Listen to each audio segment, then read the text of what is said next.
Hello again, everybody. Welcome to another review. So the book that I'm going to be talking about today is The Night Circus by Erin Morgenstern. Look at this itty little mass market. I ordered this off the book depository and did not think that I would probably be ordering a mass market paperback because I just saw the price, I saw that this was the cover that I wanted, and just didn't think that I was like, oh, it's probably a little mass market. I don't care because it's still really pretty. It also has a really beautiful spine. How often do you get books with beautiful spines too? It's so rare nowadays. I'm loving it. So The Night Circus by Erin Morgenstern, I had heard of this book because I knew that Ms. Morgenstern had actually started writing this book during NaNoWriMo. For those of you who don't know, NaNoWriMo, which stands for National Novel Writing Month, takes place all the way through November, and basically you are challenged to write a 50K novel in those 30 days. If you're like me, you write 50K and the novel's not done, and you're just like, oh, that's awkward.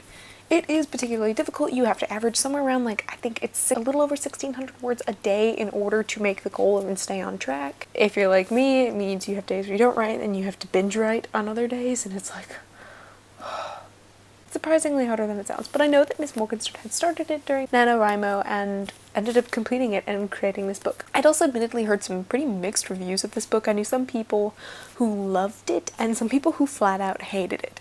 So I used to always see it and never pick it up because I wasn't ever really sure about it. But eventually I saw the audiobook up for me to get from my local library. It was narrated by Jim Dale, who I know a lot of people know as the voice of the Harry Potter books if you live in the US. I have the UK versions read by Stephen Fry, so I was not very familiar with Jim Dale as a narrator. But I got it anyway because I wanted to hear the story, and really good way to get into the story is to have it told to you because this is a very visual story. I would say that this delves more on magical realism or fantastical realism more than just straight fantasy. Are there magical elements? Yes. This is a magical circus and the people who are in it possess some sort of degree of magic. But is it like fantastical world building and very much fantasy? Not quite. This is much more of an atmospheric novel. It's about throwing you into the world of Le Cirque du Rêve, this night circus, and feeling like you're there, like you're a part of it. And I really love books that do that. And I find it's rare that I find books that do it really well. And I think The Night Circus does it particularly well. So here's my little fun story about the circus. I have been to the circus once, and I don't remember it at all. What's really sad is that I wasn't particularly young. I was 11, 12 maybe, and I don't remember this at all. I have a very clear memory of walking to the circus, and I have a very clear memory of leaving the circus. But I don't actually remember anything that happened at the actual circus. I don't remember the acts at all. It's like someone carved out that bit of my memory with an ice cream scoop and just threw it out. And I'm going, probably not a good sign. It mustn't have been a particularly memorable circus.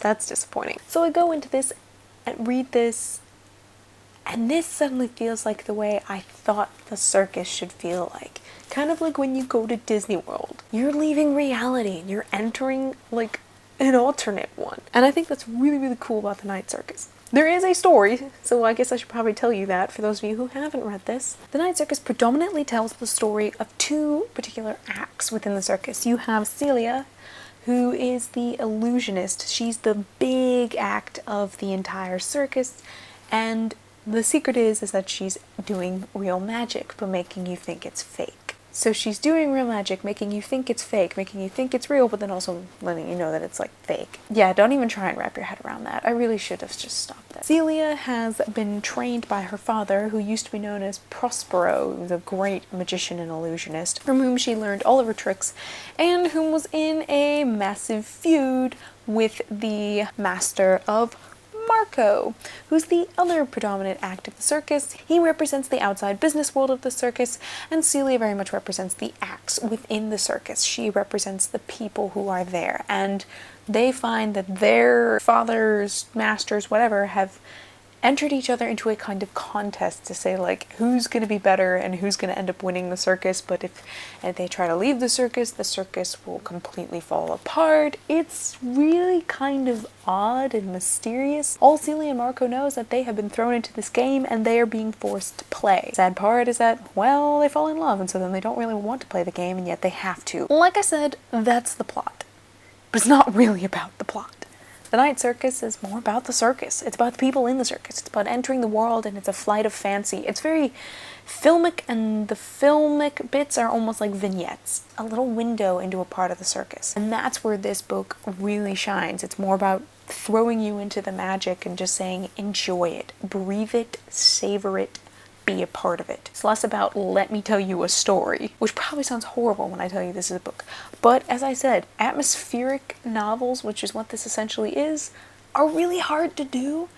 And I think Erin Morgenstern hit on something when she created this circus. I don't know what it is, but it was enough that I just shut my eyes, and it was so beautiful to me. My imagination ran wild, and I loved every second of it. Clearly, I loved it so much I went and bought the book, even though I'd finished listening to it, and I'm going to go back and read it again because it's so wonderful. As I said, this has gotten mixed reviews to me, and the biggest criticism was actually the thing that I really liked, which was the atmosphere and that kind of, yeah, there's a story, but not really. So I'm gonna just give fair warning that if you're a very plot-heavy person, you want the plot, you want it to constantly move forward, you might potentially get frustrated by the Night Circus because the plot doesn't really move. For me, that was okay. I was interested in the circus. So if you like kind of the details and you like worlds and you like magical realism and you sort of don't always need the plot to be constantly moving, you'll probably really, really like The Night Circus. I do highly recommend this book. It only looks big because I have the little mass market, but it's not that long. That's kind of all I have to say on The Night Circus, other than go and read it. It's just this wonderful flight of fancy where you can escape for a few hours into a magical circus and then come back out and really, really want chocolate. That's all for me, you guys, so until next time, cheers.